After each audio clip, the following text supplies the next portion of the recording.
So we got a cool new toy in the shop today. I got one of my neighbors, he's been asking about getting machines and chatting back and forth. He said, well, how do you like your Viking? What's it good at? What's it bad at? I said, well, I beat the living crap out of mine. I rock crawl it, I plow it. He's just going to use it for hunting. So we weighed out the pros and cons, and he went and found himself a 2026 Yamaha Viking. I cannot believe how small they look after working and running on mine for quite a while. Mine's out there. My hind end is at my teat. So, like, I probably got 6-7 inches at the bed height. I know I'm reaching up to rest my arm on my bed now. And this thing, it's down low. Still got, stock 25-inch tires. It was it's a floor model. So let's see what she's got on her. 36 kilometers.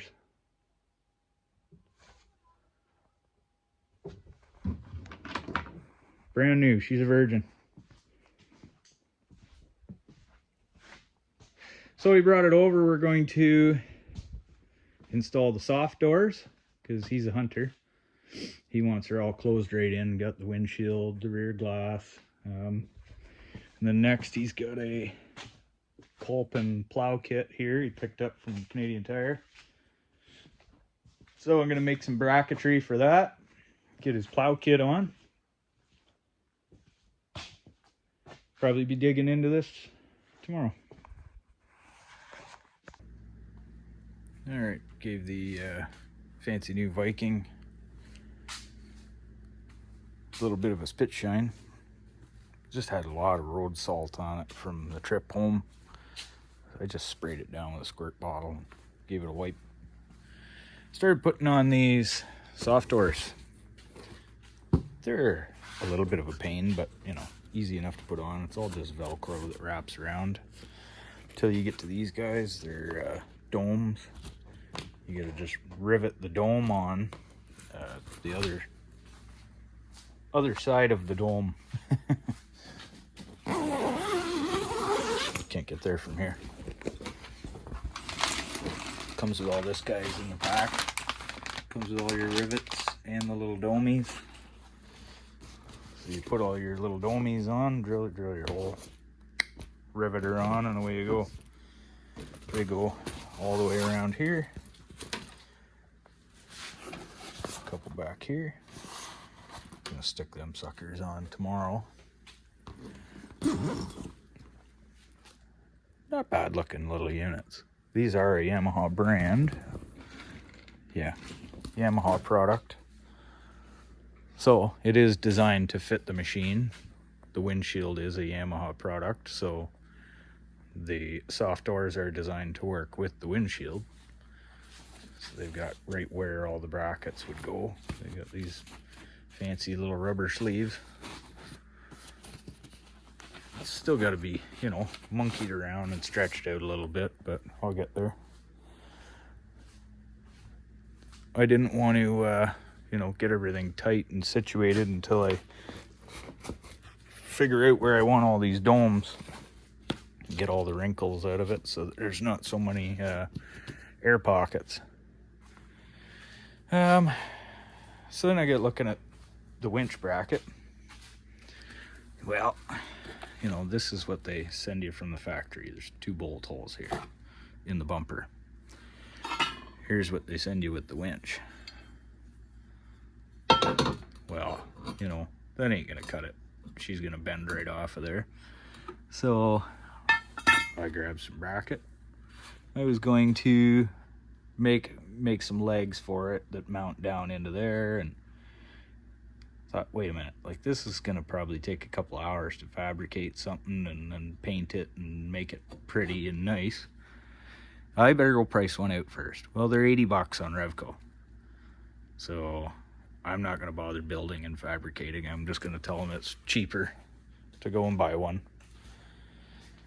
So I'm gonna order that in from Revco. Then I'll slam the winch on. He got a winch from Crappy Tire. $109, I think he said. It was on sale for. Moto Master 4,000 pounder. But for $109, I don't know what they would warranty for them. You know, maybe a year or 3 years. Not bad though. Not bad at all. So we're gonna start monkeying with the wiring and whatnot to get that all in place and hammered through and figure out where we're gonna put his control switch. He says he wants it on the right side, like by the shifter somewhere. His left arm and all that great. So I don't know. We gotta find him a spot here somewhere to put the winch switch. I mean, there's lots of spots on the left, but his left arm isn't all that great, so he wants it on the right. So we'll go with that. Slam that sucker in. What else are we at? Mirrors. He wants some mirrors slammed on. I think the only place I'm going to be able to put them is right there with this, where this sleeve bob is. So let's dig into this sucker, see what it's about.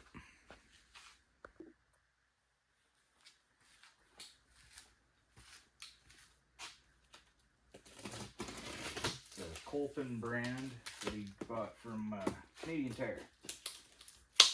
He said it was clearance, like $400 or something. You know, there's a price tag on the side that says $639, $639, but pretty sure he said he got it for like $4.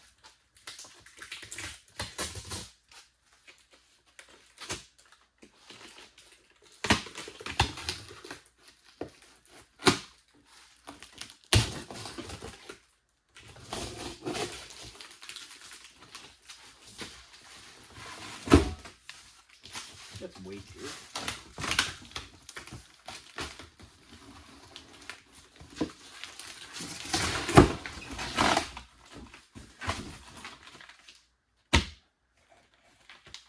The destructions.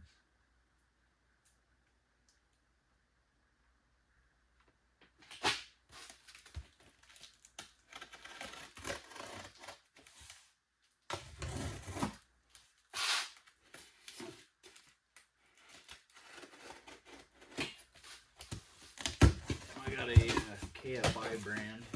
It came as a similar setup though. You had to assemble all the bars and poles and everything. It wasn't too bad.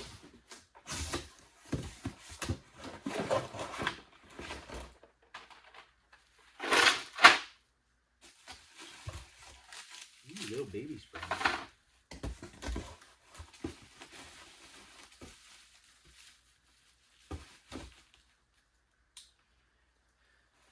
Alright, yeah, so I'll dig into the destructions, see what kind of craziness we're in for, and just familiarize with all the parts, what's going to be where, and then I'll start to throw that sucker together.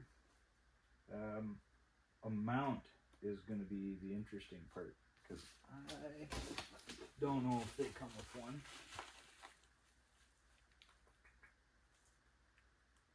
Oh, it does too. There's one in there anyhow, with all the U-bolts that go up and over the frame. So we'll see. That might not be too bad. Not as strong as mine. The KFI.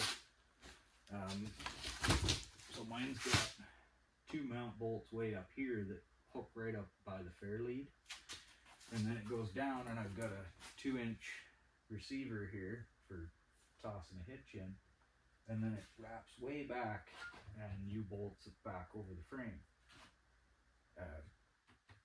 And then there's just ears down here where you slide your pin through once you drive into the blade.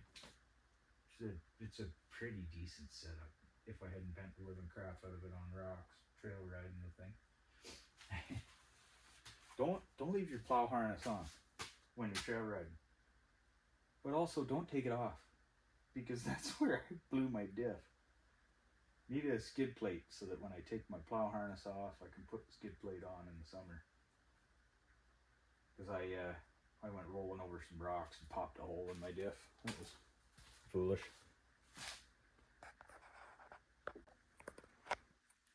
So far as updates to the machine,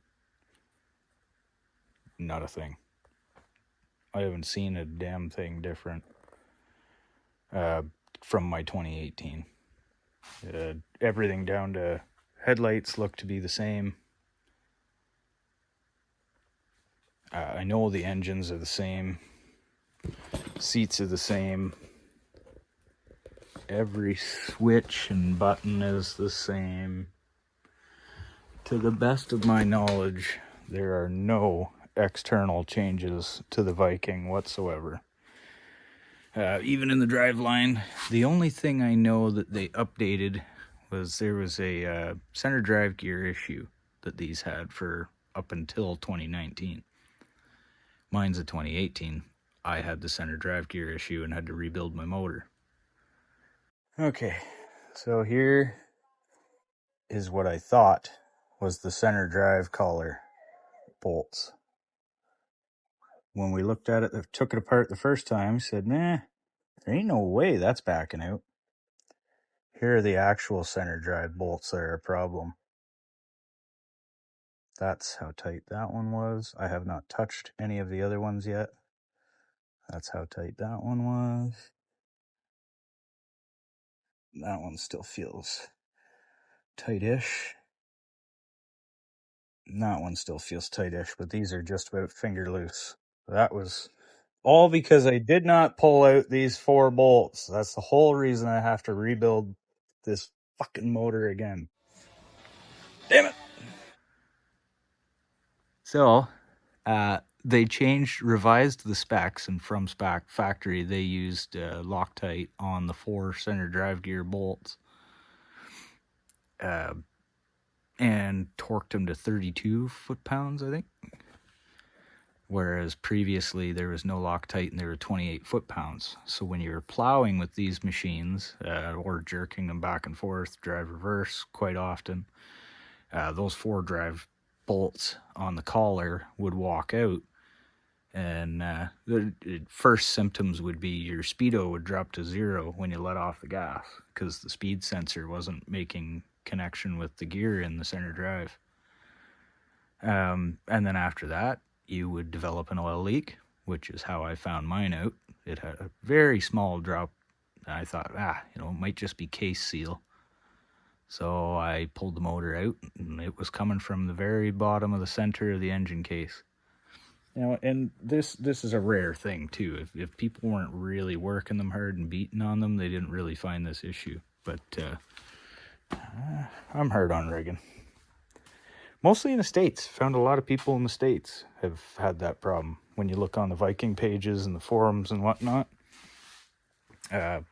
My local dealer, McGregor Motorsports, here in, they're in Bobcaygeon. I'm in Minden. Bobcaygeon, Ontario.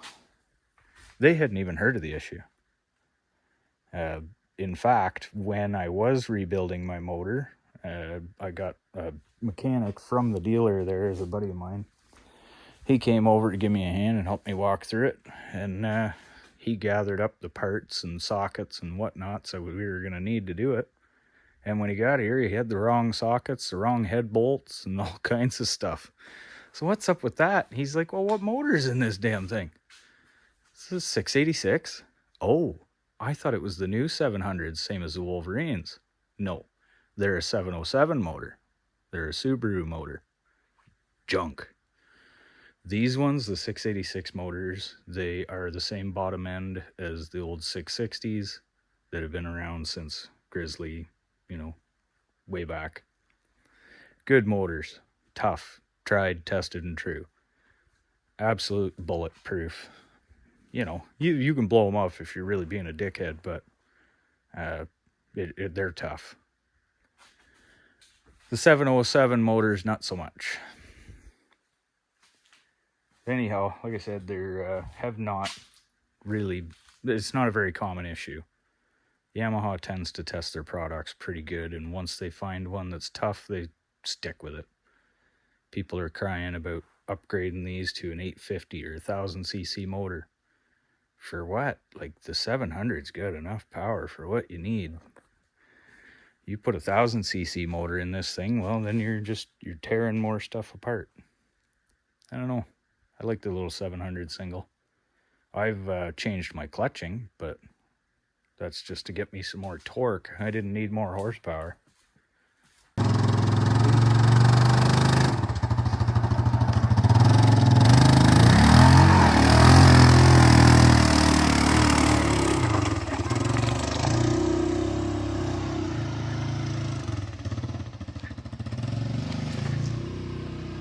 A little more bottom end torque is nice though. Overall though, I really like these little bikes. They're pretty good stout little work machines. They're super easy to work on. You can have the motor out in like 45 minutes. I did my stator not long ago. You pull this panel off, and this panel here, which is 1, 2, 3 10 mils, and this one is just these plastic push clips. I can't turn my flash on while I'm recording, so you'll have to take my word for it. And then you're right there into the stator cover.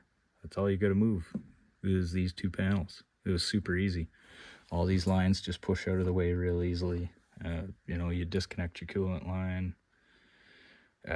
Shift linkage is up there. It's just 3 8mm bolts to come off. Gone. You're right in there. I've spent more time scraping the gasket off of the case half than I did changing out the stator and everything else. So easy to work on. That means your repair bills and everything else is going to be cheaper over time. They're just good, tough little machines that are easy to work on, good on fuel. I mean, you can haul with them. I stack mine regularly as high as the cab with firewood and drag it back to the house, and it don't moan and groan. It doesn't work or lose power or lose steering. Like it's stout. Love these little bikes.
All right, so we're at the final step here.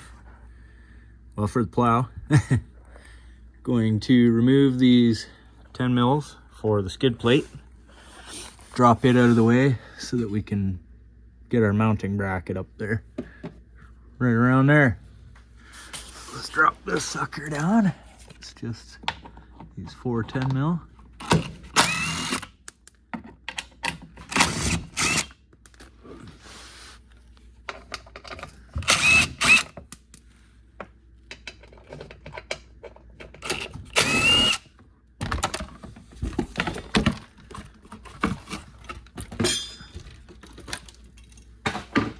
I love it. This machine comes apart so easily.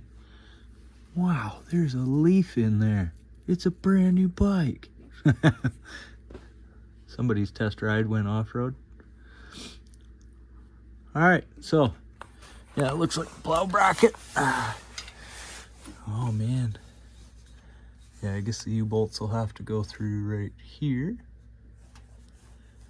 And then there's another bracket that attaches to it that'll go right here. But my tripod's too tall to fit under here, so you're just gonna have to take my word for it, and I'll take a video after. That's okay. You say you're gonna do the wrenching so I can what? So you can rest. Ah, that's awesome. I like the sound of that. So you're gonna do all the wrenching, and I'll just sit and get some rest. Yeah. Great. Actually, I want you to help. Oh, okay, I will. Yeah, I'll help you. Because I don't know how to do this. No, it's tricky the first time you learn, eh? All right, well, we're going to install the plow mount. We are gonna do everything.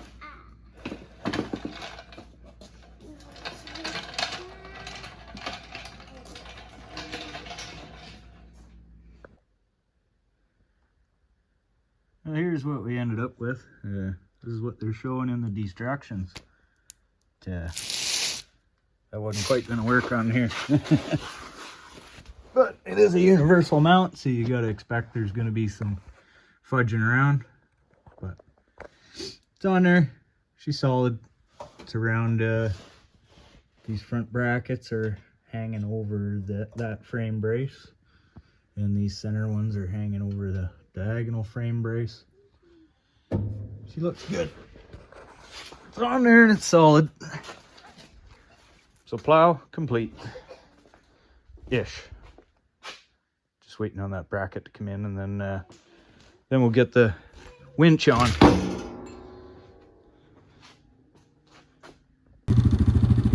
This is a Yamaha Viking.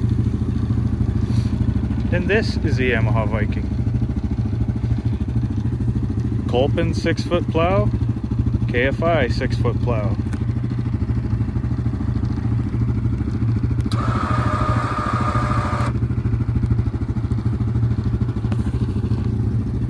Stock height, stock tires.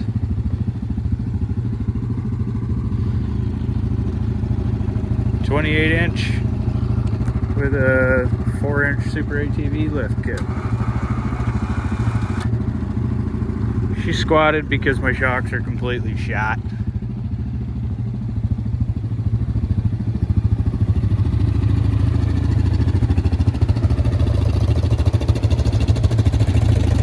Even listen to the difference of them. My exhaust is blowing right out too.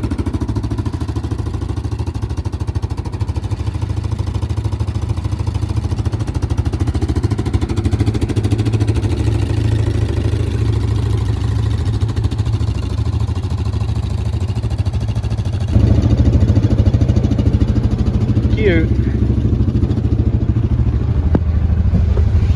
I really like this little setup. I think I need a set of these for mine. Like, it's actually warmer as soon as you get in here, and there's no heat.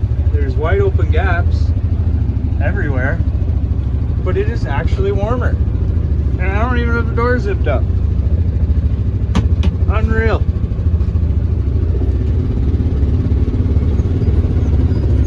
Oh. not having my mirrors.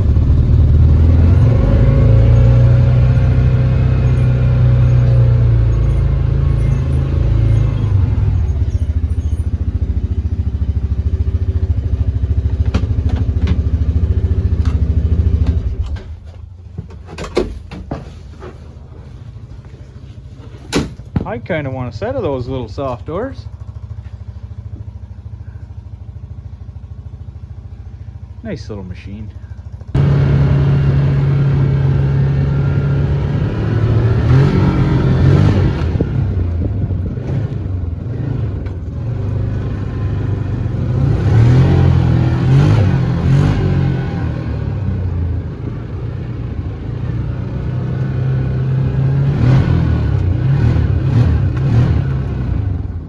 Difference is unreal how loud and low range and torquey mine is compared to a stock clutching.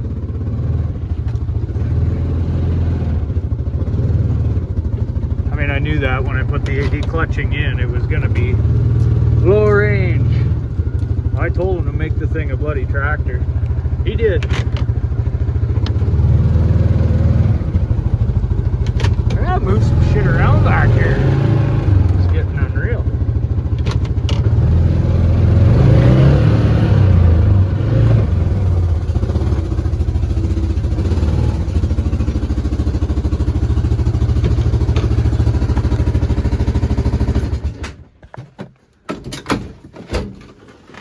Oh, didn't drop the blade.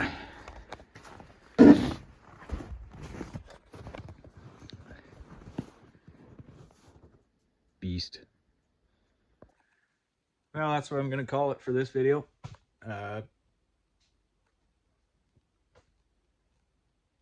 Kolpin. Kolpin, plow, assembly, and install. Doors.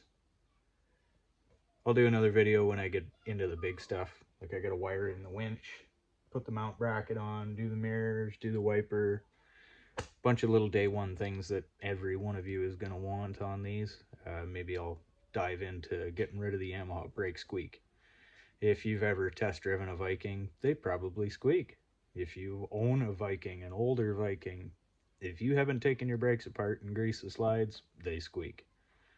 It's just a design flaw. One of very few, I've got to admit, that these bikes have. But it's a design flaw nonetheless. Right from brand new, the brakes squeak. It's not pads. It's nothing to do with that. It's I'd have to show you into it, or look up a guy, Andy Mello. I think he's goes under Andy Mechanic on here. Guy, he's from Kentucky, and he does all kinds of stuff with the Vikings. The guy makes his own products, like cooling systems and parking brake that actually works. He uses all four of your wheels on the hydraulic brakes.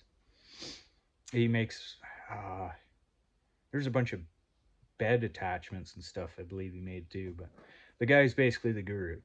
If there's anything I need for my bike, I'm stumped on something, or it's making a funny sound, or I can't figure out how to get something apart, I contact Andy, and he'll, oh yeah, give you a call here in about an hour, Calvin.